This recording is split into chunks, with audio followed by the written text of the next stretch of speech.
आज हम पढ़ने वाले हैं भीमराव अंबेडकर और संविधान का निर्माण। ठीक है, तो बहुत ही शानदार टॉपिक और एक बहुत ही महत्वपूर्ण, बहुत ही बड़े व्यक्तित्व को आप आज जानने वाले हैं, समझने वाले हैं। ठीक है, भीमराव अंबेडकर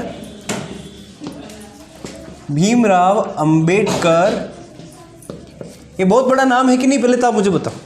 खूब सुना होगा, सुना है, इनकी प्रतिमाएं भी देखी होंगी, लेकिन आज एक अलग अप्रोच के साथ इनको हम देखने वाले हैं। वो अप्रोच सिलेबस में दे रखी है कि भीमराव अंबेडकर को किस सेंस में देखना है, संविधान निर्माण के संदर्भ में देखना है। ठीक है, भीमराव अंबेडकर और संविधान निर्माण। ठीक है, तो आप लोगों ने ये तो सुना ही होगा कि भारत का संविधान किसने बनाया, बहुत सारे जनों ने बनाया। ठीक है, मूल रूप से संविधान सभा ने बनाया। ठीक है, हाँ, पहले एक प्रश्न जब भी कहीं पर सभा संगठित होता था हमारे स्कूल्स में, भारत का संविधान किसने बनाया, तो भीमराव अंबेडकर ने बनाया, ऐसा होता था, यह हम बोलते ही थे। ठीक है, तो उस पूरी प्रक्रिया को समझेंगे, लेकिन वो एक उत्तर चला कैसे, क्यों कई लोग ये मानते हैं कि संविधान किसने बनाया, तो ऐसा वास्तव में कुछ ना कुछ तो किया होगा इन्होंने, जो एक नाम चल पड़ा संविधान के निर्माता के पर्याय में। कौन है, भीमराव अंबेडकर। ठीक है, चलो, तो हम इनको तीन पक्षों पर देखेंगे। देख लीजिए, सबसे पहले हम इनका जानने की कोशिश करेंगे, जीवन परिचय, थोड़ा सा इनका जीवन परिचय देखेंगे। ठीक है, दूसरा इनकी शिक्षा पर, इसी जीवन परिचय में हम शिक्षा पर नजर डालेंगे, इनकी शिक्षा कैसी रही, कहाँ से हुई। ठीक है, और तीसरा पक्ष जो है इनका कार्यक्षेत्र हम देखेंगे। ठीक है, इन्होंने जीवन में जो काम किए हैं, जो विभिन्न काम है इनके, भारत में जो सामाजिक कुरीतियों के खिलाफ इनका बोलना हो गया, इनका चिंतन जिसमें इन्होंने धर्म पर बात की है, राष्ट्रवाद पर बात की है ना, उन चीज़ों को देंगे। राजनीतिक क्षेत्र में इन्होंने जो काम किया और कानून के क्षेत्र में संविधान निर्माण में जो इनकी महत्वपूर्ण भूमिका रही, उनको हम इस कार्यक्षेत्र सेगमेंट में देखेंगे। ठीक है, तो शुरुआत करते हैं कहाँ से, जीवन परिचय से। आइए, तो देखो, ये जो भीमराव अंबेडकर थे, इनका जन्म होता है महू, मध्य प्रदेश में। ठीक है, महू मध्य प्रदेश में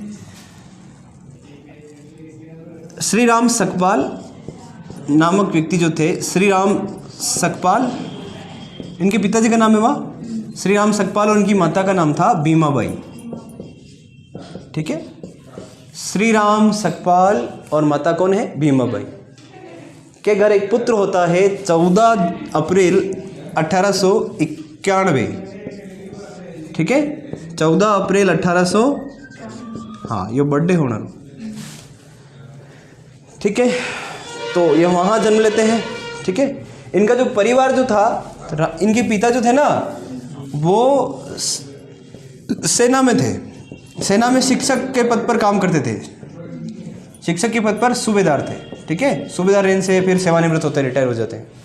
तो आप ये जान पा रहे हैं कि इनका परिवार सक्षम ही था, इतना कोई ज़्यादा गरीब या इतना वो नहीं था। ठीक है, सक्षम परिवार था, मिडिल क्लास कह सकते हैं इसको। ठीक है, तो इनका परिवार जो था वो रह रहा था बम्बई में, सॉरी महाराष्ट्र में, जो महाड़ है वहाँ पर। ठीक है, महाराष्ट्र में। ठीक है, कहाँ रह रहे हैं, महाराष्ट्र।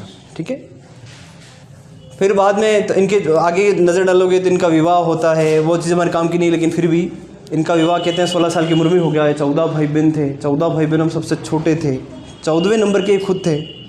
ठीक है, हाँ, बाल विकास में आप विकास का क्रम भी समझेंगे, 14वें नंबर की संतति थी अपने माता पिता की। ठीक है, 14 भाई बहन थे। 16 वर्ष की आयु में विवाह हो जाता है, इनकी पत्नी का एक देहांत भी हो जाता है। ठीक है, दूसरा विवाह भी फिर ये करते हैं लास्ट में, है ना। तो ये इनका थोड़ा सा सामान्य जीवन परिचय था, वो था। मूल रूप से अब हम क्या जानना है, इनकी शिक्षा। भीमराव अंबेडकर की शिक्षा को हम जानेंगे। देखिए, सबसे पहले इनकी शिक्षा की शुरुआत होती है सतारा के मराठा हाई स्कूल से। मराठा हाई स्कूल, ठीक है, सतारा के मराठा हाई स्कूल से इनकी शिक्षा की शुरुआत होती है। और यहाँ पर हम थोड़ा सा रुक कर समझेंगे। यहाँ पर एक वाकया होता है, इनके पिता का सरनेम आपने क्या देखा, सकपाल है, लेकिन इनके नाम में आप क्या देख रहे हैं, भीमराव अंबेडकर। उसकी एक कहानी है अपने आप में कि अंबेडकर कैसा आया। हाँ, अंबेडकर कैसे नाम आता है, उसके पीछे कहानी है। हुआ क्या कि जब स्कूल में आए तो एक शिक्षक थे अंबेडकर, उनका नाम था टीचर का, इनके एक शिक्षक का नाम था अम्बेडकर, ठीक है। ये गुरुजी इनको इतना अच्छा रखते थे, हर चीज़ में बात करना, प्यार दुलार करना, पुत्रवत इनके साथ खाना खाना, ठीक है। तो बड़े गुण मिल गए। और जब ये इनसे अलग होते हैं तो उनको प्रति श्रद्धा और सम्मान प्रकट करने के लिए अपना सरनेम ही क्या कर लगते हैं, अम्बेडकर। अपने नाम के साथ गुरुजी का नाम जोड़ दिया, मतलब गुरुजी को अमर कर दिया। आज भीमराव अम्बेडकर कह रहे हैं तो अम्बेडकर भी साथ में बोला जा रहा है, समझ रहे हैं। तो इतना अच्छे से, इतना ऊंचे दर्जे की इन्होंने गुरु भक्ति दर्शाई कि अपने गुरु अम्बेडकर का नाम अपने नाम के साथ जोड़ लिया, ठीक है।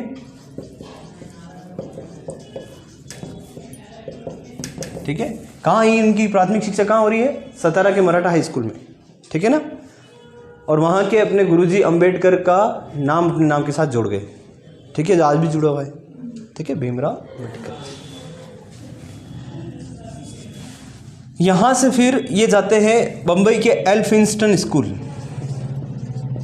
कौन सा स्कूल है, एल्फिंस्टन स्कूल। एल्फिंस्टन स्कूल जो उस समय बहुत प्रसिद्ध स्कूल हुआ करता था, ठीक है ना।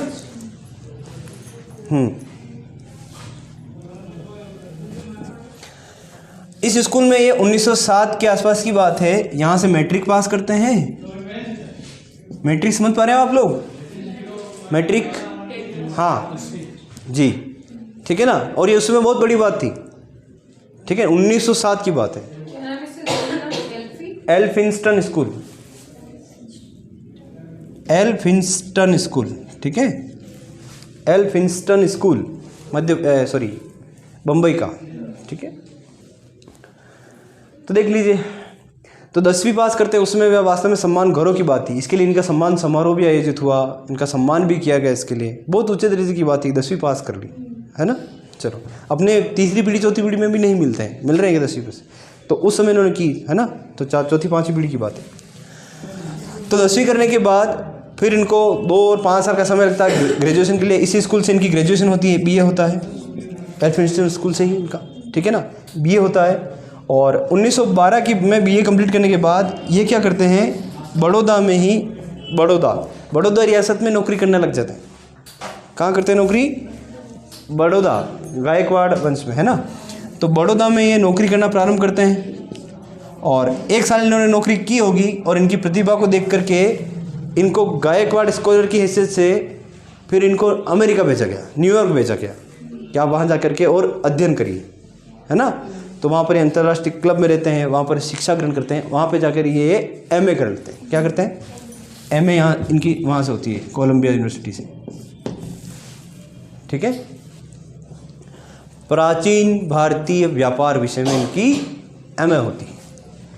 प्राचीन भारतीय व्यापार विषय पर इनकी क्या होती है, MA हो जाती है। तो क्या इनकी पढ़ाई रोक दें, है ना, रोक दूं। देखिए, आप हम लोगों को क्या करना है, हम कोई भी टॉपिक पढ़ें, किसी व्यक्ति पढ़े, थोड़ा उसके बारे में जानकारी लेकर के आना चाहिए ताकि उस पर एक वाद विवाद चर्चा हो सके अच्छी सी। नहीं तो एक आदर्श वाचन वाली स्थिति हो जाएगी, मैं लेक्चर देता रहा हूँ, आप सुन करके गर्दन, गलत भी बोल रहा हूँ तो हाँ, सही भी बोल रहा हूँ तो हाँ, वो वाली स्थिति हो जाएगी। सोर्स के लिए हम पाबंद नहीं हैं, अथाह सोर्सेज हैं, लेकिन थोड़ा बहुत नॉलेज लेकर के आइए, सुनने में ज़्यादा मजा आएगा, ठीक है ना। नीरस नहीं होगी क्लास आपके लिए, बाकी प्रवचन वाली बात हो जाएगी। हाँ, अच्छा यूँ, चलो शिक्षा के बारे में भी नहीं दे रखा, चलो कोई बात नहीं। तो शिक्षा के बारे में जान लेना चाहिए, उससे क्या होगा कि एक व्यक्ति की कहानी जब सुनते हैं तो उससे गहरा जुड़ाव होता है। समझ रहे हैं बात को, डायरेक्ट फैक्ट रखने से आप चीज़ों को पकड़ नहीं कर पाएंगे उस पर। इस व्यक्ति को जानिए। अब इनके बारे में कुछ चीज़ें मैं ऐसी बताऊंगा जो परीक्षा की दृष्टि से महत्वपूर्ण तो नहीं है, लेकिन उनसे हमारा जुड़ाव फिक्स करेगी वो, ठीक है। अब इनका अध्ययन रुकता नहीं है, यहाँ पर MA हो गया, आज हम MA नहीं कर पा रहे हैं, लेकिन इनका MA हुआ, उसके बाद इनकी PhD होती है। PhD होती है उसके बाद भी नहीं, 12 लॉ की डिग्री ये करते हैं। और पढ़ने का इतना शौक था, इतना शौक था कि एक व्यक्ति हैं, महान पुस्तक लेखक ही थे एशिया के, जॉन गुथर नाम करके, उन्होंने इनके बारे में कहा कि जब मैं इनका घर राजगृह, भीमराव अम्बेडकर जो बम्बई में जो घर था उसको कहते थे राजगृह, ये भी ध्यान रखना अच्छी चीज़ है, राजगृह इनके मकान का नाम था, ठीक है। वो भीमराव अम्बेडकर के बारे में क्या कह रहे थे कि मैं जब उनके घर पे मिला तो उस समय उनके घर पे कितनी पुस्तकें थी? 8,000 किताबें थी। कितनी? 8,000। 8,000 किताबें थी। और इन्होंने बताया इनके बारे में कि ये संख्या इतनी ही नहीं रही, जब मैं मिला तब की बात है। हाँ, और जब इनकी मृत्यु हुई तब तक ये संख्या 35,000 तक चली गई थी। जब भी बाहर निकलते किताब खरीदते थे। ठीक है, कई लोगों ने इनकी जीवनी लिखी है, तो इनकी जीवनी पर ये कहा गया कि रात भर पढ़ते थे, रात भर पढ़ते थे। अब ये नहीं कि इनको कोई परीक्षा पास करनी थी, लेकिन इनको पता था कि मेरे को पढ़ के ये काम करना है, ये पढ़ करके ये काम करना है। ठीक है, रात भर पढ़ते थे, 2-3 घंटे सोते थे मुश्किल से, 2-3 घंटे। उठ करके व्यायाम, खाना पीना, नहाना और कोर्ट जाना।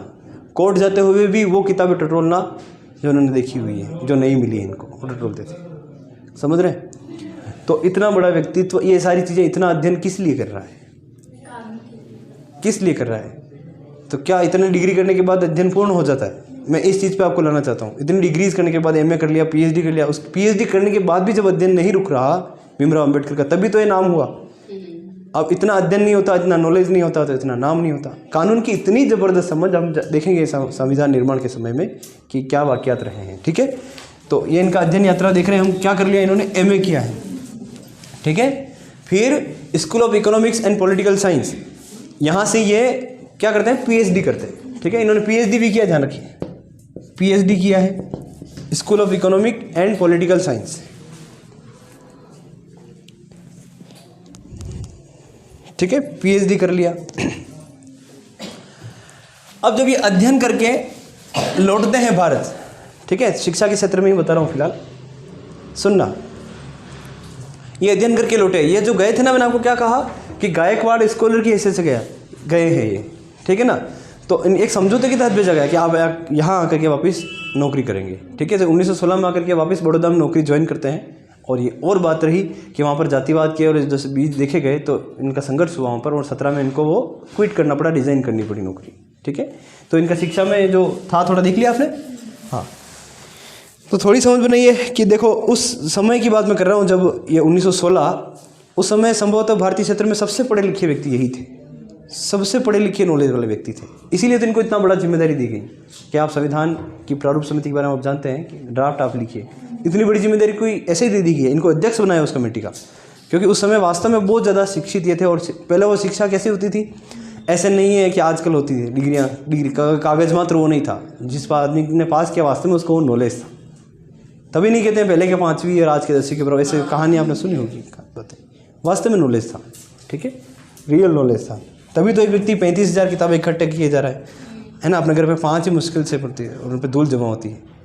ठीक है, चलो ठीक है। तभी तो हमें ये बीमारियाँ होती है कि सर हमें नींद आ रही है, हमें पढ़ने में मज़ा नहीं आ रहा है, पढ़ने का मोटिवेशन चाहिए, है ना, पढ़ने में मन कैसे लगे, यूट्यूब पे वीडियो सर्च किए जा रहे हैं। ठीक है, तो ये बीमारियाँ तभी होती है। तो ऐसे चरित्र, ऐसे व्यक्तित्व आप जब सुनते हैं तब आपको बाहरी मोटिवेशन की ज़्यादा जरूरत होती नहीं है, अंदर से फिर आता है यार हम भी इतना कर सकते हैं। जो आदमी 150 साल पहले इतना अच्छा कर रहा है, हम क्यों नहीं कर सकते। ठीक है, चलो अब इनके कार्य क्षेत्र को हम देखेंगे। ठीक है, जीवन परिचय मालूम हो गया। ये तो छोटी बात है, देखो होनी ही चाहिए पता। जब एक व्यक्तित्व के बारे में आप जान रहे हैं तो थोड़ा सा जीवन परिचय भी आपको उनका पता होना चाहिए।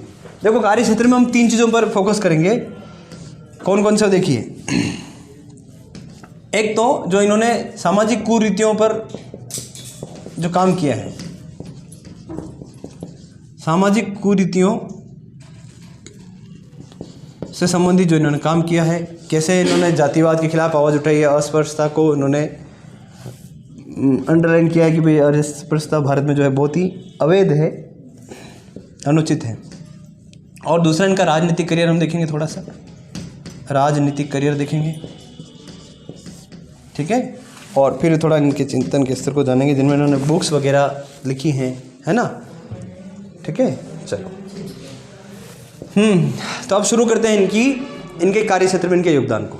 ठीक है, तो जब ये अपनी शिक्षा, मैं बात वही कर रहा था कि जब अपनी शिक्षा पूरी करके लौटते हैं तो समझौते के तहत वापस बड़ौदा रियासत में अपनी नौकरी ज्वाइन करते हैं। ठीक है, लेकिन 1 साल भर के भीतर इनको नौकरी छोड़नी पड़ती है। ठीक है, क्योंकि ये महार जाति से रिलेट करते थे, ये भी आप ध्यान रखिए। किस जाति के थे भीमराव अम्बेडकर? महार जाति के। ठीक है, महार जाति के ये थे। ठीक है, तो जातिवाद के कारण इनको नौकरी छोड़नी पड़ी। और ये तब इन्होंने थोड़ा, इनका चिंतन का स्तर सामने आता है कि ये क्या सोचते हैं, कैसे इन्होंने उस समस्या से पार करने की कोशिश की और एक पुस्तक लिखते हैं। पुस्तक का नाम अभी मेरे दिमाग से स्लिप हो रहा है, स्मॉल होल्डिंग्स इन इंडिया। 1917 में वो पुस्तक लिखते हैं, small holdings in India and their remedies. India and their remedies, ठीक है। तो भारत में कितनी छोटी छोटी बातें उस समय हो रही थी, ठीक है। देखो आपने अभी भी अपने क्षेत्र में अनुभव किया होगा, है ना, इसको जाना होगा, अस्पृश्यता को जाना है ना। अस्पृश्यता क्या है? देखो समस्या बहुत पुरानी है, बहुत पुरानी समस्या है। आपको वैदिक भी पढ़ना है, प्राचीन भारतीय सभ्यताओं को भी जानना है। तो आप जब देखते हैं वैदिक काल में, तो ऋग्वैदिक काल में वर्ण व्यवस्था का प्रादुर्भाव होता है, ठीक है। वर्ण व्यवस्था, ब्राह्मण, क्षत्रिय, शूद्र और वैश्य 4 वर्ण बनते हैं। पर उस समय जो व्यवस्था आई वो कर्म के आधार पर थी। धीरे धीरे वंशानुगत हो गई, जाति, है ना, वंशानुगत हो गई। भारत में जाति व्यवस्था आ गई। और जाति मतलब कोई व्यक्ति महार जाति का, उस समय मान लीजिए महार जाति का, इस आधार पर ही उसे छुआछूत, उसके साथ खाना नहीं खाना, उनको खाना नहीं खिलाना, सार्वजनिक जो जल के स्रोत है, पेयजल के स्रोत, वहाँ से पानी नहीं भरने देना, इतना ये अमानवीय कृत्य वहाँ पर उस समय में जोरों उच्च स्तर पर था, चरम पर था जातिवाद और अस्पृश्य था। अभी तो हालांकि बहुत शिक्षा आने से कम हुआ है, लेकिन पूरी तरह से आप जानते हैं अभी भी नहीं गया ना। अभी भी जातिगत भेदभाव, अस्पृश्यता बहुत चरम पर है, ठीक है। गांव में भी है, पर सिटी से भी क्या इसको आप कह पाएंगे उन्मूलन हो गया?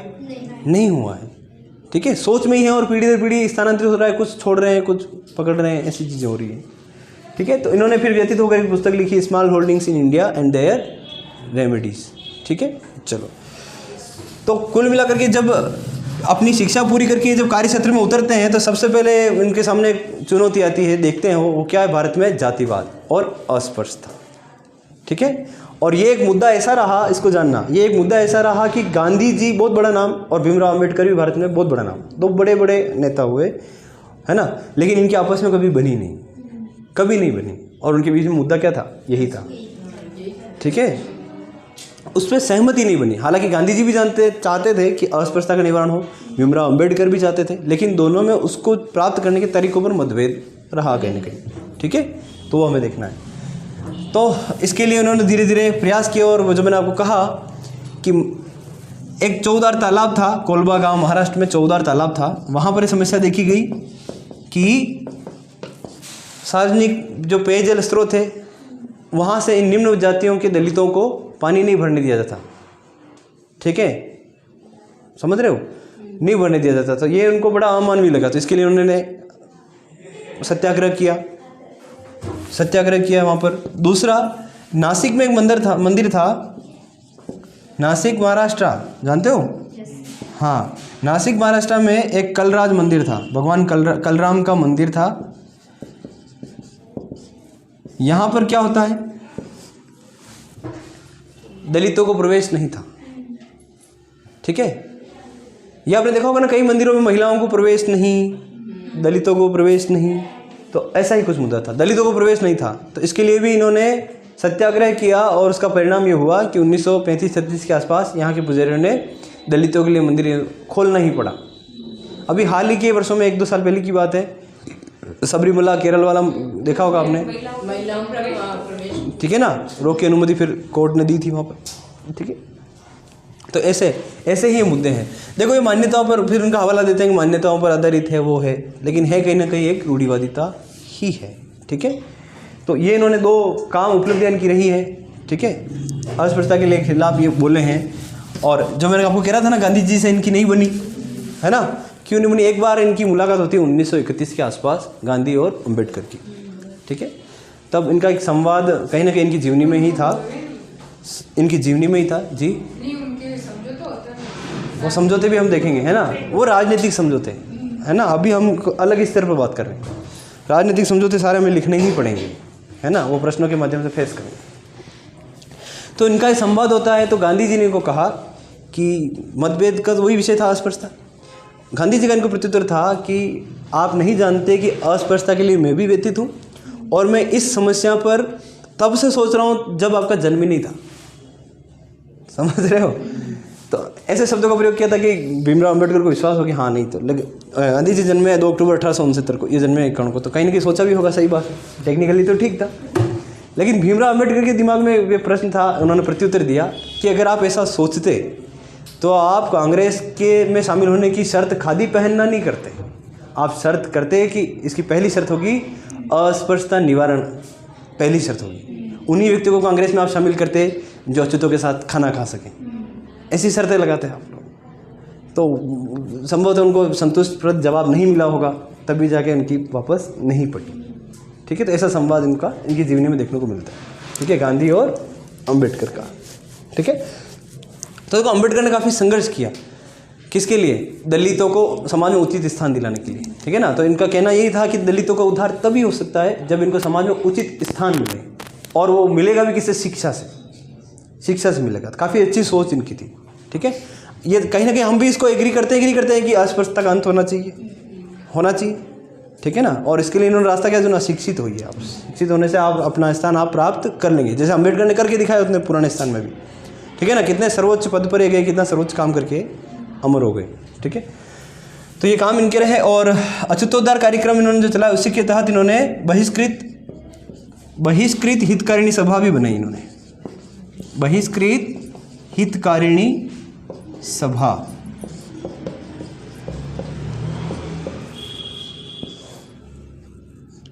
कौन सी सभा बनाई है,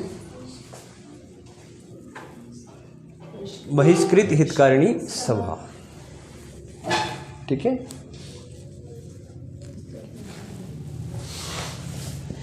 ठीक है। और शोषित वर्ग था, दलित जाति समझ रहे हो आप, दलित शब्द जो छुआछूत का शिकार थी, निम्न वर्ग की जातियां जो थी, उसमें विभिन्न जातियां आती हैं, ठीक है। उसी से बाद में आरक्षण में फिर SC ST और जो अनुसूचित जाति जनजाति बनती है, ठीक है, उनको दलित वर्ग कहते हैं सामाजिक रूप से, ठीक है ना। तो ये समस्या कहाँ से चल रही है और कैसे फिर आरक्षण आता है, कैसे कंटिन्यू होता है, सारी चीज़ें यहाँ से समझ बनेगी आपकी, ठीक है। तो एक शोषित वर्ग मजदूर भी था, ठीक है ना। तो इन्होंने स्वतंत्र मजदूर दल बनाया, स्वतंत्र 1936 के आसपास इन्होंने क्या बनाया है, स्वतंत्र मजदूर पार्टी। ये राजनीतिक पार्टी थी, स्वतंत्र मजदूर राजनीतिक दल था ये, ठीक है ना। और बम्बई परिषद के जब इसमें चुनाव होते हैं तब इन्होंने लगभग 15 सीटों पर विजय प्राप्त की थी, ठीक है। ये इनका राजनीतिक क्षेत्र में थोड़ा योगदान ध्यान रखना। 1936 के आसपास कौन सी पार्टी बनाते हैं, स्वतंत्र मजदूर पार्टी। और जैसे अब शिक्षा के क्षेत्र में भी था, तो आप ध्यान रखिए ये इतनी शिक्षा लेकर के आए और इन्होंने आकर के यहाँ पर राजनीति ही नहीं की, शिक्षा के क्षेत्र में भी योगदान दिया। शिक्षा बहुत ऊंचे लेवल की थी इनकी, और शिक्षा कहाँ से ली, देखो न्यूयॉर्क जा करके, है ना, कोलंबिया यूनिवर्सिटी से शिक्षा ली। तो यहाँ पर जो बाटली बॉयज़ प्रेस अकाउंटेंसी का जो इंस्टीट्यूट था बाटली बॉयज़ का, उसमें इन्होंने प्रोफेसर के पद पर काम किया था, ठीक है ना। हाँ, और बम्बई का जो गवर्नमेंट कॉलेज था उसमें भी प्रधानाचार्य के पद पर इन्होंने काम किया। तो 2 अलग अलग संस्थाओं में इन्होंने ऊंचे पदों पर अपनी सेवाएं भी दी थी, ठीक है। चलो, तो बहिष्कृत हितकारिणी सभा और स्वतंत्र मजदूर पार्टी, ठीक है। कब बनी है स्वतंत्र मजदूर पार्टी, 1936, ठीक है। तो सामाजिक कुरीतियों का आपको पता लग ही गया कि इन 2 मुद्दों पर इन्होंने ज़्यादा ऊर्जा दी है उनको ख़त्म करने के लिए, अस्पृश्यता, जातिवाद, ठीक है ना। और इन्हीं मुद्दों पर इन्होंने किताबें भी लिखी है, वो हम किताबों को भी आगे लिखेंगे, ठीक है। चलो, फिर इनके राजनीतिक करियर पर थोड़ा सा बात कर लेते हैं, शुरू करें।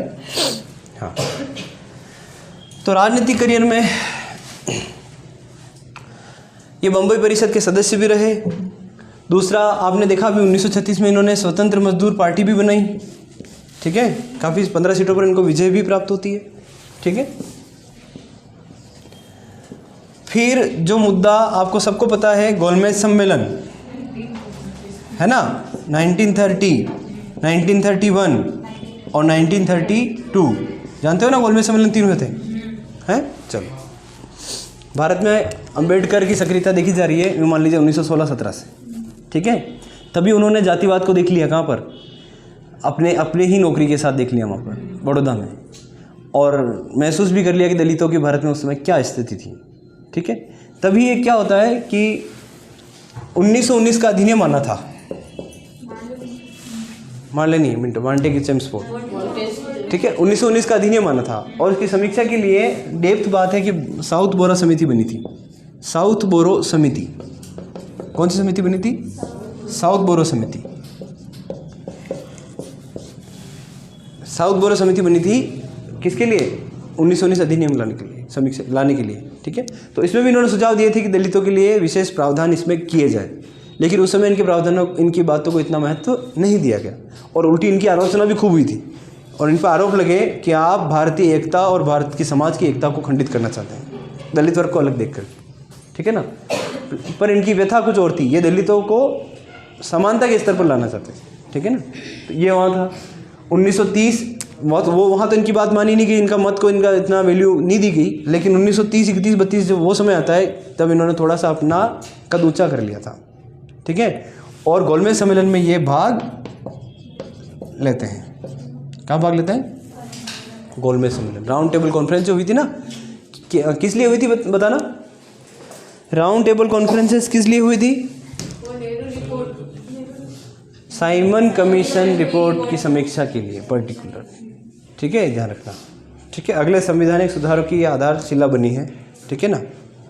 हाँ, तो गोलमेज सम्मेलन में, तीनों गोलमेज सम्मेलन में आपने भाग लिया, ध्यान रखना। तीनों ही गोलमेज सम्मेलन में भीमराव अंबेडकर ने भाग लिया। वहाँ पर देखो 3 सालों तक चला है, तो कहीं ना कहीं बहुत बढ़िया चर्चाएं, बहुत ज़्यादा इस पर विचार विमर्श हुआ होगा, समझ रहे बात को। तो ये सारा गोलमेज सम्मेलन हुआ और ये सारे 1935 भारत संविधान अधिनियम, भारत शासन अधिनियम के आधार है, तो बहुत ज़्यादा काम हुआ। इसमें 9 उप समितियाँ भी बनी है, वो हमारे काम की नहीं, लेकिन इसमें अल्पसंख्यक जो उप समिति थी उसमें भीमराव अम्बेडकर सदस्य थे और अल्पसंख्यक को हितों को, उनके लिए क्या क्या प्रावधान होने चाहिए, ये किसको सौंपा गया? अल्पसंख्यक उप समिति को, उसमें आप थे। और इन्होंने फिर जो प्रावधान बनाए, इन्होंने साइन करने से मना कर दिया। कहानी तो आपको मालूम है ही, चूँकि पहले अध्याय में पढ़ चुके हैं। गोलमेज सम्मेलन का क्या परिणाम होता है, क्या परिणाम हुआ, फिर क्या परिणाम हुआ 1932 में नहीं मालूम। 1932 में जब गोलमेज सम्मेलन अंत होता है और फिर भीमराव अम्बेडकर के प्रयासों से ही 16 अगस्त 1932 को सांप्रदायिक प्रचार आता है, ठीक है। इस कहानी को सुनते जाना और यही चीज़ें हैं जो मेन है। सांप्रदायिक प्रचार आता है क्या, है ना। कौन जारी करता है सांप्रदायिक प्रचार? कम्युनल अवार्ड इसको कहते हैं इंग्लिश में। रैमजे मैकडोनाल्ड जो पीएम थे, ब्रिटिश पीएम थे उस समय, ठीक है ना।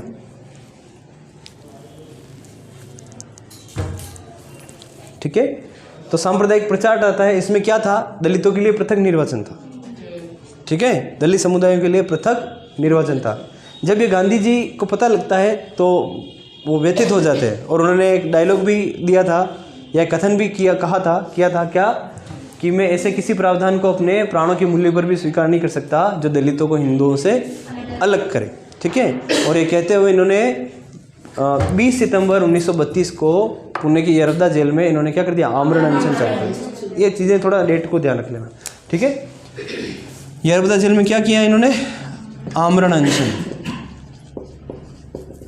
ठीक है। ये जो समझौते होते हैं, कुछ विधान आते हैं, इनकी तारीखें, क्योंकि आजकल पॉलिटिकल पेपर में आप देख रहे हैं ना, 4 घटनाक्रम दे दिए, इनका सही क्रम पूछा जा रहा है।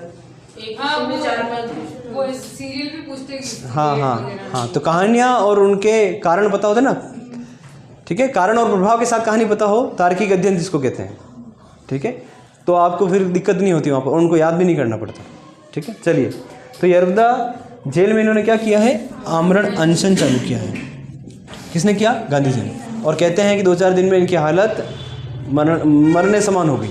तब 2-4 व्यक्ति इसमें मध्यस्थता करते हैं। श्री राजगोपालाचारी है, राजेंद्र प्रसाद है, मदन मोहन मालवीय है। मदन मोहन मालवीय की इसमें मुख्य भूमिका रही, ठीक है।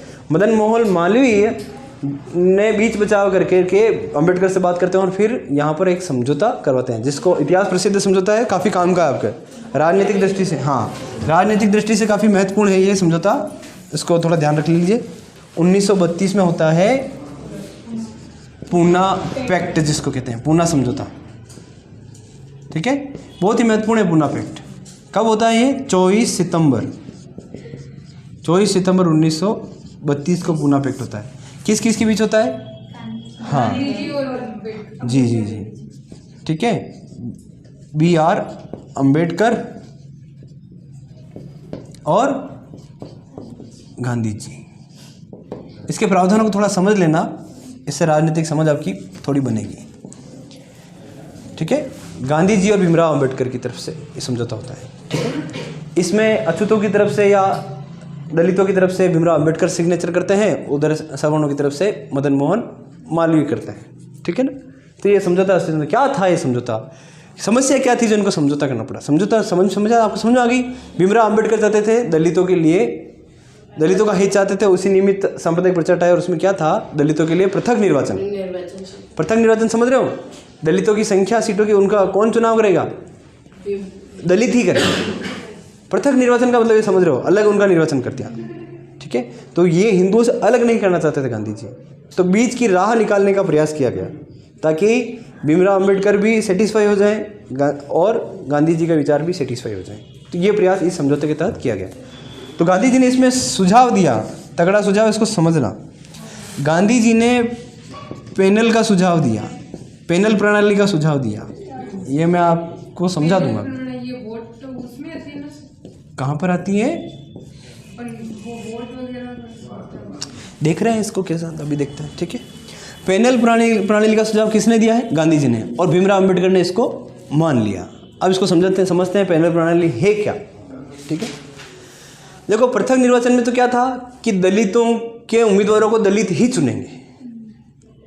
गांधी जी ऐसा नहीं चाहते थे, क्योंकि इससे हिंदुओं और दलितों का अलग होना माना जा रहा था। ठीक है, तो गांधी जी ने सुझाव दिया कि आप लोग दलित क्या करेंगे, एक पैनल, 4 सदस्यीय पैनल चुन लेंगे। 4 लोग दलित सीट पे जो लड़ेगा ना, वो 4 लोग लड़ेंगे। वो कौन चुन लेगा, दलित चुन लेंगे। दलित उनके लिए प्राथमिक चुनाव करेंगे और उन 4 को वोट कौन करेगा, सभी करेंगे, सामूहिक रूप से हिंदू सभी उसके लिए वोट करेंगे। ये बीच की राह थी। सीटें तो थी, पृथक निर्वाचन था, सीटें तो रख ली। पृथक निर्वाचन में एक थोड़ा सा अंतर समझिए, उनके लिए वोट दलित ही करेंगे, ये खत्म किया गया है, बस सीटें तो रहेगी। तो पहले मैं आपको सीटें बता देता हूँ ताकि थोड़ा आपको क्लियर हो जाए। चलो पैनल प्रणाली फिर बाद में समझाता हूँ। सीटें आरक्षित की गई, चलो क्या प्रावधान किया गया, सीटें आरक्षित की गई, दलितों के लिए सीटों का आरक्षण दे दिया गया। ठीक है, प्रांतीय विधानसभाओं में ये 147 कर दी गई। प्रांतीय विधानसभाओं कितनी कर दी गई, 147। 71 से बढ़ा करके कितनी कर दी गई, हाँ, पृथक निर्वाचन में 71 ही थी, वो 147 कर दी गई। ठीक है, और केंद्रीय विधानसभा में ये 18% कर दी गई। भारतीय मतदाताओं को जो सीटें दी थी ना, उसमें से कितनी कर दी गई, 18%। ये सीटों का आरक्षण तो दे दिया। ठीक है, अब इसमें पैनल प्रस्ताव को समझ लीजिए। पैनल प्रणाली का प्रस्ताव किसने दिया, गांधी जी ने। ठीक है, तो उनको तो ये जीत थी कि हमारे प्रतिनिधि हम ही चुनेंगे, तो उसको गांधी जी ने खत्म किया। गांधी जी के विचार क्या थे, सब जने चुने। ठीक है, तो सब जने चुनेंगे, पर जो चुनाव लड़ रहे हैं उनमें एक उम्मीदवार लेकर कितने ले लिए, 4। वो 4 आप बता दीजिए। उन 4 का चुनाव कौन करते थे, दलित, प्राथमिक चुनाव। ठीक है, उन 4 को वोट करने, उन 4 में से जीतेगा तो एक ही ना, फिर जीतेगा तो एक ही, उनके लिए सारे वोट करेंगे। ये था पैनल प्रणाली। इसको लिख लेना घर जा करके, अभी नहीं लिखो तो। पैनल प्रणाली अगर समझ में आ गई तो अपने शब्दों में लिख लेना। ठीक है, पैनल प्रणाली क्या थी, एक सीट के लिए 4 सदस्यीय पैनल चुना जाएगा प्राथमिक चुनाव के द्वारा। वो कौन चुनेंगे, दलित। उसके लिए वोट कौन करेगा, सभी जने करेंगे, सभी हिंदू करेंगे, क्योंकि बाकियों के लिए पृथक निर्वाचन तो था। मुस्लिमों के लिए पृथक निर्वाचन था, सिखों के लिए अलग था। क्लियर हो रहा है कुछ, बताओ एक बार, समझ में एक नहीं है कि 4 सदस्यीय। ठीक है ना, हाँ, 4 सदस्य। देखो चुनाव लड़ना है, दलित चुनाव लड़ेगा, पहले एक ही आ रहा था, अब 4 सदस्य आएंगे। 4 सदस्यों के पैनल थे, उनके लिए लोग वोट करते थे, दलित ही। ये एक पैनल ले रहे हो, 2 पैनल, दूसरा पैनल ले रहा, तीसरा ले रहा, उनमें से एक पैनल जीत करके आता था, वो मुख्य चुनाव लड़ता था। वो प्राथमिक चुनाव था। पैनल का आना एक प्राथमिक चुनाव था, वो दलित करते थे, उनमें से एक पैनल आएगा, 4 जने आ गए, अब 4 जने मुख्य चुनाव लड़ रहे हैं, उसके लिए सब वोट करेंगे। ये पैनल प्रणाली का सुझाव किसने दिया, गांधी जी ने, जो किसने मान लिया, भीमराव अंबेडकर ने मान लिया। ठीक है, चलो, ये था पूना पैक्ट मूल रूप से, इसको थोड़ा समझ लीजिए। ठीक है ना, जनरली हम यही समझते हैं कि पूना पैक्ट में क्या हो गया कि सीटें आरक्षित कर दी गई। ठीक है, पूना पैक्ट किस किस के बीच हुआ, गांधी जी और भीमराव अंबेडकर के मध्य हुआ। किसने मध्यस्थता की थी, मदन मोहन मालवीय राजगोपालाचारी और राजेंद्र प्रसाद ने, ठीक है। हाँ, 3 जने थे मुख्य रूप से, ठीक है। अच्छा, पुना पैक्ट क्यों करना पड़ा? पुना पैक्ट क्यों करना पड़ा? हाँ, सांप्रदायिक प्रचार जो आ गया था उसके लिए ये करना पड़ा। फिर मदन मोहन मालवीय, राजेंद्र प्रसाद और श्री राजगोपालाचारी, चक्रवर्ती राजगोपालाचारी, ठीक है ना।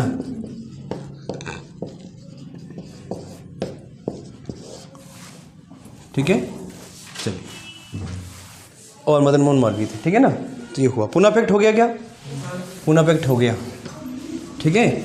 और उसके बाद जब मैंने आपको बताइए कुछ चीज़ें, 36 में इनका पार्टी बनती है, चुनाव भी लड़ते हैं, ठीक है। 1941 में इनको गवर्नर ने अपनी सुरक्षा परिषद में सदस्य बना लिया। 1942 में वायसराय का ही है ना, वायसराय की कार्यकारी परिषद में भी इनको स्थान दे दिया गया, कार्यकारी परिषद में। हाँ, और इनको देखो, प्रधानमंत्री जो पहले प्रधानमंत्री हुए नेहरू, वो अंतरिम जो सरकार बनी उसके प्रधानमंत्री बने, उससे भी पहले ये मंत्री बन गए। 1942 में ये वायसराय की कार्य परिषद में शामिल हो गए। इनकी योग्यता आप देखिए, 1942 में ही ये वायसराय की कार्यकारी परिषद में, पहले सुरक्षा परिषद में सदस्य बने 41 में, फिर इनको कार्यकारी परिषद में भी ले लिया और इनको एक विभाग दे दिया। क्या विभाग दिया? सुरक्षा परिषद में, वायसराय की सुरक्षा परिषद का सदस्य बनाया, ठीक है। और फिर 42 में इनको क्या किया? कार्यकारी परिषद में शामिल कर लिया। इनको एक डिपार्टमेंट अलॉट कर दिया, विभाग दे दिया, श्रम मंत्रालय, श्रम इनको दे दिया, श्रम विभाग, ठीक है। श्रम मंत्री बन गए 1942 में, समझ रहे हो? हाँ, तो इनकी उपलब्धियां हैं, राजनीतिक उपलब्धियां। और जब 1946 में क्या होता है, इन 1946 क्या हुआ था? कैबिनेट मिशन भारत आया था क्या? हाँ, कैबिनेट मिशन क्यों आया था आप सबको पता है? बताओ ना। हाँ, संविधान सभा का गठन करे, संविधान बने इसलिए, ठीक है। तो क्या भीमराव अंबेडकर भी संविधान सभा में गए थे? गए थे ना यार। अभी तो कहोगे बनाए इन्होंने था संविधान, फिर संविधान सभा में क्यों नहीं थे? प्रारूप समिति के अध्यक्ष थे। तो आप ऐसा तो नहीं कि आप बिल्कुल 0 शून्य ज्ञान रखते हैं इस संदर्भ में, ऐसा तो नहीं। तो फिर बोला करो, गलत हो जाएगा, इस डर से चुप मत रहो, ठीक है। तो 1946 में संविधान सभा का गठन होता है, ठीक है। संविधान सभा का गठन कैसे हुआ आपको ये पता लगे, 10 लाख लोगों पर एक सीट थी, ठीक है ना। हाँ, एकल संक्रमणीय आनुपातिक प्रतिनिधित्व से, है ना, मत प्रणाली से इनको चुना गया, ठीक है। प्रांतीय विधानसभाओं ने इनको चुना है। तो ये जो आए थे भीमराव अम्बेडकर, ये बंगाल से आए थे, ठीक है ना, बंगाल से निर्वाचित होकर आए थे, ये ध्यान रखना। अब संविधान में इनकी मुख्य भूमिका हम देख रहे हैं अब, ठीक है। भीमराव अम्बेडकर कहाँ से आए थे? बंगाल से निर्वाचित होकर आए थे, ठीक है। तो संविधान सभा जो गठित हुई उसकी पहली बैठक होती है 9 दिसंबर, 11 दिसंबर और 13 दिसंबर, ये मुख्य हैं, आप जानते हैं, ठीक है ना। 11 को क्या होता है? 9 को अस्थायी अध्यक्ष बनते हैं, 11 को स्थायी अध्यक्ष राजनीति प्रसंग, साथ में इसमें संवैधानिक सलाहकार BN राव बनते हैं। हाँ, उपाध्यक्ष SC मुखर्जी बनते हैं, ठीक है ना। SC मुखर्जी बनते हैं और कालांतर में VT कृष्णमाचारी को भी बना लिया जाता है, वो ठीक बात।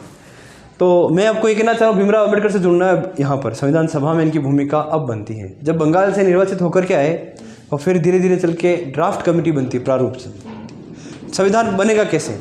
तो सभी लोग क्या करेंगे? संविधान के स्रोत तय किए गए, संविधान है ना। तो ये ड्राफ्टिंग कमेटी 7 सदस्यीय कमेटी बनाएगी। प्रारूप कमेटी कितने सदस्य बनी? 7 सदस्य, है ना। तो प्रारूप समिति बनाई गई, कितने सदस्य थे इसमें? 7, ठीक है। प्रारूप समिति 7 सदस्य बनी, लेकिन इसमें इन 7 सदस्यों को आप लिखना चाहे तो लिख सकते हैं। अब यहाँ से अच्छे से थोड़ा ढंग से इसको हम देख लेते हैं। प्रारूप समिति में कितने सदस्य थे? 7। एक कौन था? भीमराव अंबेडकर। 6 दूसरे थे, है ना। हाँ, तो 6 दूसरे सदस्य थे, उनको ध्यान में ले लीजिए क्योंकि काम के हैं। हालांकि किसने कितना काम किया उस पर भी हम नज़र डालेंगे। भीमराव अंबेडकर थे एक तो, ठीक है। गोपाला स्वामी अयंगार थे, हाँ, गोपाला स्वामी अयंगार थे, हाँ सर। ठीक है। और कृष्णा स्वामी अयंगार थे एक, कृष्णा स्वामी अयंगार थे, गोपाला स्वामी, कृष्णा स्वामी अयंगार। मोहम्मद सादुल्ला थे, मोहम्मद सादुल्ला थे क्या? हाँ सर। हाँ। एक के मुंशी थे क्या? क्या पता, आप कहो जो ठीक है, ठीक है। माधव राव थे, ठीक है। पहले माधव राव को चलो बना देते हैं। माधव राव थे, माधव राव थे। और डीपी टीटी कृष्णामाचारी। इसकी कहानी बता देता हूँ। वो अरे मैं उनकी मृत्यु हो गई, उनकी जगह है। हाँ, कौन किसकी जगह है उस पर हम चर्चा करते हैं, ठीक है। इसको देखिए, 7 सदस्यीय कमेटी है ये, ठीक है। भीमराव अंबेडकर है, गोपाला स्वामी अयंगार है, कृष्णा स्वामी अयंगार है, मोहम्मद सादुल्ला थे, के मुंशी थे, माधवराव। और ये दोनों व्यक्ति मैंने इसी लास्ट में लिखे, ठीक है। ये बाद में आए, क्योंकि माधवराव की जगह पहले थे BL मित्र। इन्होंने अपने स्वास्थ्य कारणों से इस्तीफा दे दिया, ठीक है। यही बात जब BL मित्र इस्तीफा देते हैं तो उसके बाद TT कृष्णामाचारी संविधान सभा में कहते हैं, सुन लेना, कि प्रारूप समिति को संविधान लिखना था, लिखने का काम यही करते थे, संविधान को लिखना था, और जो इन्होंने लिखा है, कलेक्ट किया, वो पढ़ करके संविधान सभा को सुनाना था। ये काम इनका था मुख्य रूप से, ठीक है, ड्राफ्टिंग कमेटी। पर इसमें क्या हुआ कि कुछ समय बाद ही BL मित्र ने अपने स्वास्थ्य कारणों से इस्तीफा दे दिया, ठीक है। DP खेतान की मृत्यु हो गई, DP खेतान की क्या हो गई? मृत्यु हो गई।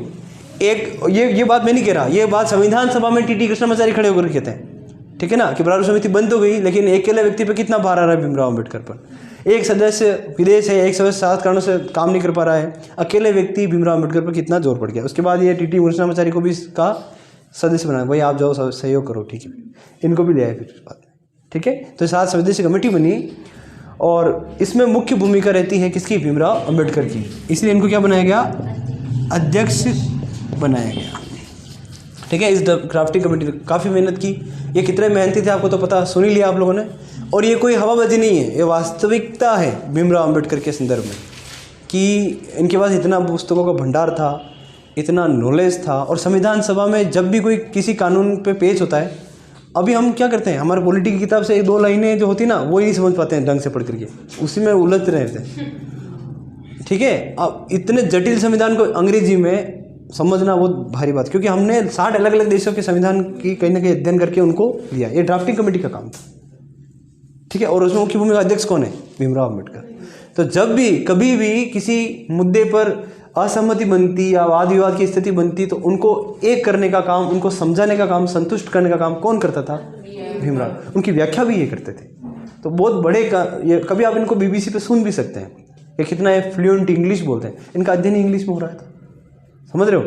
तो कितना फ्लुएंट इंग्लिश और कितने बड़े कानून के समझदार समझ ये रखने वाले व्यक्ति थे, ठीक है ना। चलो, कई बार क्या होता है कि हम कुछ कहानियां सुनकर ही किसी व्यक्तित्व के बारे में अपनी राय बना लेते हैं, तो इसलिए नहीं उसको पूरा जानिए।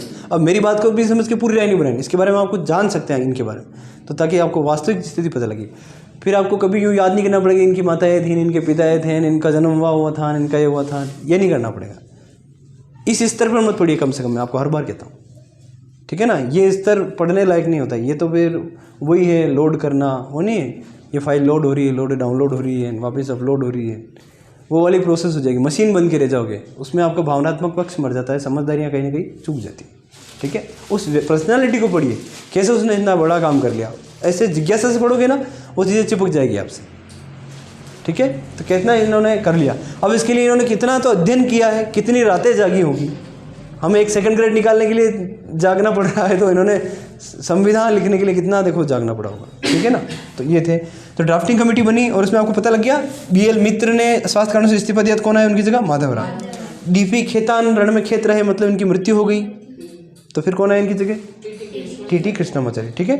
चलो, TT कृष्णामाचारी और VT कृष्णामाचारी 2 अलग अलग व्यक्ति हैं, TT और VT, ये ध्यान रखना, ठीक है। चलो, तो ये हुआ अंततोगत्वा क्या हुआ, संविधान बनाने में इनकी मुख्य भूमिका तो आपको समझ आएगी ना। हाँ, इन्होंने काम किया, उसमें कहानी है, काफ़ी अच्छे इन्होंने जो थे संविधान सभा में उद्बोधन भी दिए हैं, ठीक है, वो भी आप सुन सकते हैं, ठीक है। ठीक है। और BBC पे इनके कुछ भाषण आपको मिल सकते हैं अगर आप सुनना चाहें तो। इतने फ्लुएंट इंग्लिश बोलते थे जिसकी कोई लिमिट नहीं। अंततोगत्वा संविधान बनके तैयार होता है 26 नवंबर 1949, 26 नवंबर 1949, ठीक है। 2 वर्ष 11 माह 18 दिन में तैयार होता है, ठीक है। हाँ, तो अंतिम पठन भी इसका होता है ना। सब उस पर हस्ताक्षर करते हैं, संविधान रेडी हो जाता है, ठीक है। लेकिन इस व्यक्तित्व की इतनी महानता कि इसके बाद भी इनको काफ़ी प्रेज मिला, क्या कहते हैं, प्रशंसा मिलेगी कोई अच्छा काम करेगा तो लेकिन इन्होंने संविधान सभा में उद्बोधन दिया कि वास्तव में मुझे पता नहीं इतनी क्यों सलाह प्रशंसा मिल रही है, ये मेरे अकेले का काम नहीं है, इसमें सारी ड्राफ्टिंग कमेटी ने अच्छा सहयोग दिया। जबकि इसकी स्थिति बीच में क्या थी आपने देख ही ली है। तब भी अनवरत तो चलता रहा संविधान सभा का काम, ठीक है। और इतना ही नहीं, संविधान के सलाहकार BN राव ने भी इसमें खूब सारा योगदान दिया। तो मतलब इनकी क्रेडिट इन्होंने सबको भी दी, है ना। तो अंततोगत्वा हमने इनको देख ही लिया कि क्या क्या इनके प्रमुख योगदान रहे। और तीसरा जो हमें इनका देखना है चिंतन का स्तर। जो मैंने आपको कहा कि उन्होंने काफ़ी पुस्तकें लिखी है और पुस्तकें पूछ ली जाती है, ठीक है। इनकी पुस्तकें पूछ ली जाती हैं, पूछी जाती है क्या? हाँ। तो इनके चिंतन के स्तर में एक यही था कि अस्पृश्यता से काफ़ी व्यथित थे, ठीक है ना। और अस्पृश्यता कैसे आई, तो इन्होंने फिर धर्म की पे भी थोड़ा फोकस किया, ठीक है। प्राचीन भारत में इन्होंने अध्ययन किया, तो इनको समझ में आया कि भाई ऐसा चल रहा था, तो फिर रिवोल्यूशन होता है, बौद्ध धर्म आता है, बौद्ध धर्म कैसे आया, उसका कैसे डिक्लाइन हुआ, सारी चीज़ों पर इन्होंने चिंतन किया और इसी चिंतन पर इनकी किताब है, ठीक है। चलो, तो पहला तो इसी पर हम जान लेते हैं। तो जो इनका पहली व्यथा थी जातिवाद को लेकर के, अस्पृश्यता को लेकर के, तो उन्होंने लिखी पहली किताब, इसको जान सकते हैं, इनकी जान सकते हैं, who is Shudra, who is Shudra, ठीक है। द अनटचेबल्स, द अनटचेबल्स, ठीक है। The untouchables and who are they. इनको रटने में मत जाना, बस लिख लीजिए, सुनते रहिए, कभी भी याद हो जाएगी, ठीक है।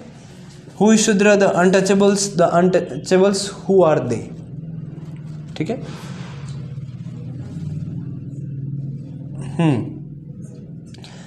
सोशल जस्टिस, द अनटचेबल्स, ये कर रखा है ना, मतलब same, the untouchables and who are they. Social justice, social justice, social justice and political safeguard, political safeguard for untouchables,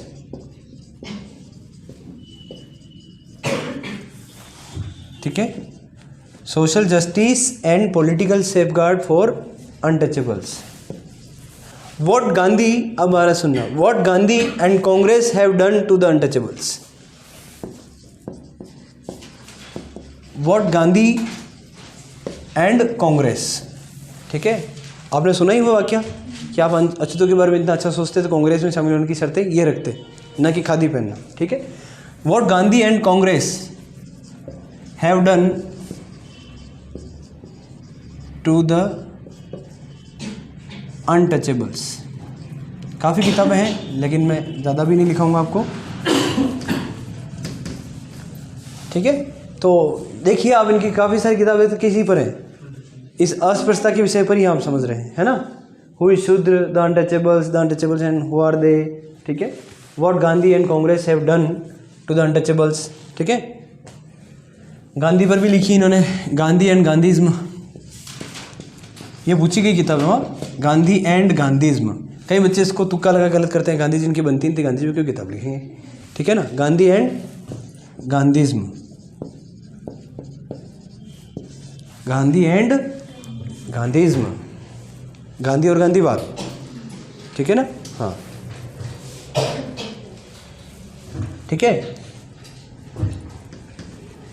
एक इनकी किताब थी annihilation, annihilation of the caste, जातिवाद का विनाश, ठीक है, कास्ट। जातिवाद, जाति व्यवस्था का, जाति प्रथा का विनाश हो। इस पुस्तक का शीर्षक क्या है? ठीक है, तो इनकी इतनी किताबें इनकी सोच को बता रही है जाति प्रथा से कितना व्यथित है ये, है ना, अस्पृश्यता से। ठीक है, एनिहिलेशन ऑफ द कास्ट। ठीक है, राष्ट्र पे भी इनका ध्यान गया। आइडियाज ऑफ नेशन एक पुस्तक इनकी थी, आइडियाज ऑफ नेशन। ठीक है, thoughts of Pakistan, thoughts of Pakistan, ये महत्वपूर्ण पुस्तक है इनकी।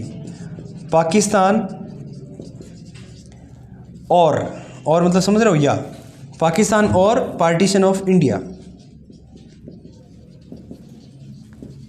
पाकिस्तान और पार्टीशन ऑफ इंडिया, पाकिस्तान और पार्टीशन ऑफ इंडिया, पाकिस्तान या भारत का विभाजन। ठीक है, तो एक आपने देखा, इनको सेगमेंट करके आप देख सकते हैं। तो ये तो इनकी अस्पृश्यता पर किताबें आ गई, कुछ राष्ट्रीय मुद्दों पर आ गई 3 किताबें। ठीक है ना, और कुछ किताबें इनकी 2-4 बता देता हूँ जो धर्म पर है, धार्मिक दृष्टिकोण पर इनकी है। वो है इस प्रकार, जैसे एक इन्होंने लिखी बुद्धा, हाँ बिल्कुल, तो इसी पर है ये। देखो धर्म पर थोड़ी बात कर लेते हैं, चलो अच्छी बात है। ठीक है, तो ये जिनका समय चल रहा था, अंत में क्या होता है, जब पूरे जीवन भर इन्होंने संघर्ष किया है जातिवाद और अस्पृश्यता के खिलाफ। तो मैं आपको कह ही रहा था कि इसके लिए इन्होंने प्राचीन भारत का अध्ययन भी किया है। इन्होंने जाना कि बुद्ध धर्म कैसे आया, है ना। बुद्ध धर्म वास्तव में आपको पढ़ना भी है, जैन बौद्ध धर्म पढ़ना है ना। तो चलो बताइए, बौद्ध धर्म क्यों आया? ब्राह्मणवाद की प्रतिक्रिया के स्वरूप आया। ब्राह्मणवाद इतना जबरदस्त चल गया था। ब्राह्मणवाद समझ रहे हो, 4 वर्णों में सबसे शीर्ष पर कौन था? ब्राह्मण। हाँ, जब आप राजनीतिक संघर्ष देखेंगे तो एक संघर्ष ये भी चला कि राजपूत संघर्ष है या ब्राह्मण संघर्ष है। सर्वश्रेष्ठ कौन है? राजपूत है, ब्राह्मण है। ठीक है, तो कहीं ना कहीं ब्राह्मणों ने अपनी सत्ता, सर्वोच्च सत्ता को बनाए रखा समाज में। ठीक है ना। हाँ, तो इसी को कहते हैं ब्राह्मणवाद। समाज पर पूरी पकड़ थी, ब्राह्मण कहते वही होता था। ठीक है, जैसे आप वहाँ पे यूरोप में देखेंगे पोप ने चला रखा था। ठीक, ऐसे यहाँ पे ब्राह्मणवाद जब बहुत चरमोत्कर्ष पर हो गया, अस्पृश्यता बहुत ज़्यादा हो गई। ठीक है ना, दलितों का बहुत शोषण होने लगा, शूद्रों का, जिसको हम कहते हैं शूद्रों। ठीक है, तो प्रतिक्रिया स्वरूप धर्म आते हैं जिसको हम कहते हैं बौद्ध धर्म। समझ रहे हैं, बौद्ध धर्म आता है। एक किताब इनकी है अभी, जैसे बौद्धिज्म रिवोल्यूशन एंड काउंटर रिवोल्यूशन, इसको अब लिखी है साथ साथ, इसको 2 साथ में समझते हैं। इनकी एक तो किताब थी बुद्धा और कार्ल मार्क्स। ठीक है, ठीक है, बौद्धिज्म रिवोल्यूशन एंड काउंटर रिवोल्यूशन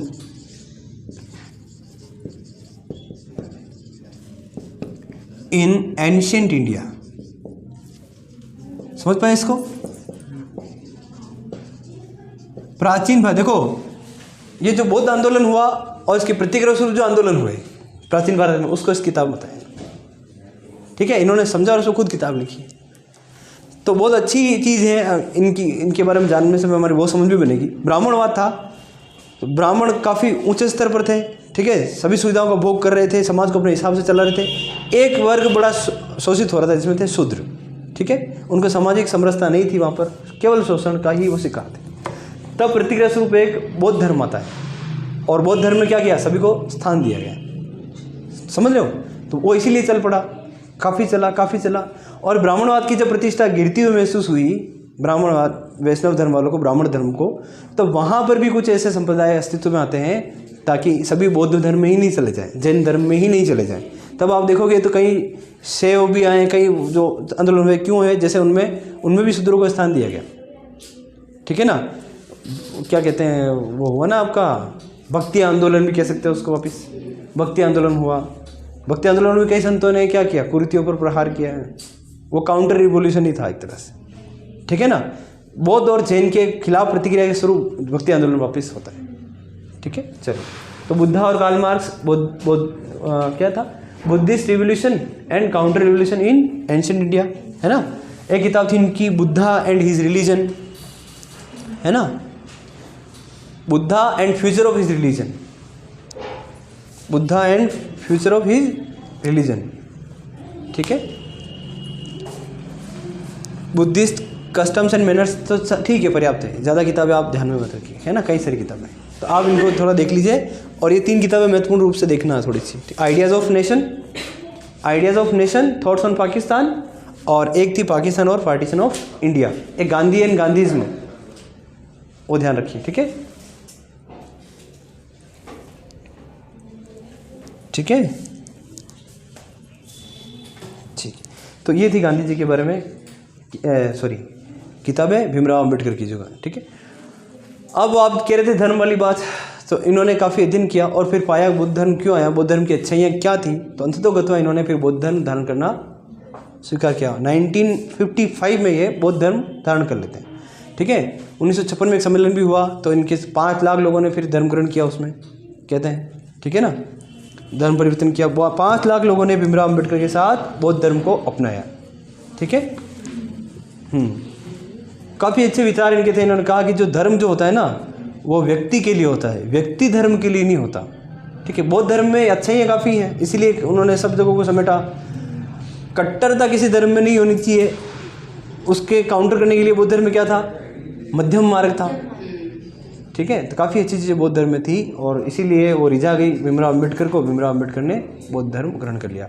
इनका जब देहांत होता है 6 दिसंबर 1956 को, 6 दिसंबर 1956 को इनका देहांत होता है। इनका जो दाह संस्कार हुआ कहते हैं, उसमें भी 1 लाख लोगों ने धर्म परिवर्तन किया, बौद्ध धर्म ग्रहण किया, ठीक है। ये चीज़ें थी, ठीक है। 6 दिसंबर 1956 को इनका देहांत हो जाता है, ठीक है। तो ये कुछ महत्वपूर्ण जानकारियाँ थी जो भीमराव के अम्बेडकर के व्यक्तित्व के बारे में हमें बताती हैं।